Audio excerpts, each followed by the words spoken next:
অভিনেত্রী পাপিয়া রাও এবং আমি একটা বিজনেসও চালাই।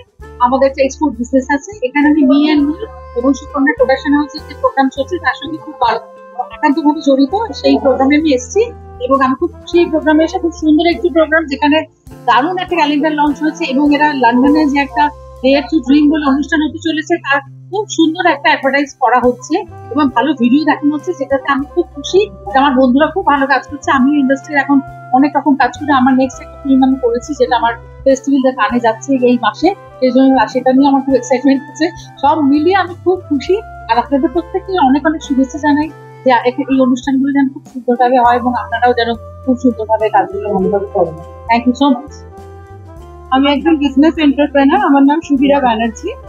আমি সুকন্যার আমন্ত্রণে মি অ্যান্ড মই এই অনুষ্ঠানে এসেছি।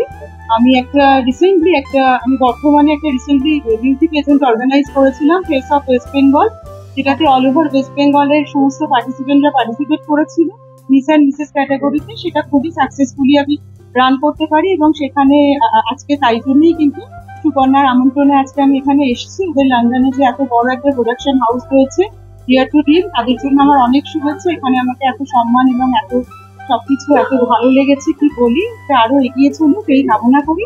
আর আমারও এই প্রজেক্ট নিয়ে আমি ওদের সাথে অনেক বেশি এগোতে চাই, পরবর্তীকালে যাতে এই জিনিসটাকে খুব ভালো প্রমোট করতে পারি এবং এগোতে পারি এই কামনাই থাকি। আমি সঞ্চয়িতা তালুকদার, পেশায় স্কুল শিক্ষিকা, আর প্যাশন বলতে আমার রবীন্দ্রসঙ্গীত। এখানে আমি সুকন্যার আমন্ত্রণে এসেছি ডিয়ার টু ড্রিম। ওদের যে টোটাল যে প্রজেক্টটা সেটা খুবই এনকারেজিং। যারা স্বপ্ন দেখতে ভালোবাসে তাদের জন্য খুবই ভালো, নতুন দিক তারা প্রেজেন্ট করছে। ওদের জন্য অনেক শুভেচ্ছা। আর আমি আমার রবীন্দ্রনাথ আবৃত্তি নেই আমার সমস্ত কাজকর্ম, স্পেশালি রবীন্দ্রসঙ্গীত আবৃত্তি এইসবের মধ্যে আমি আছি।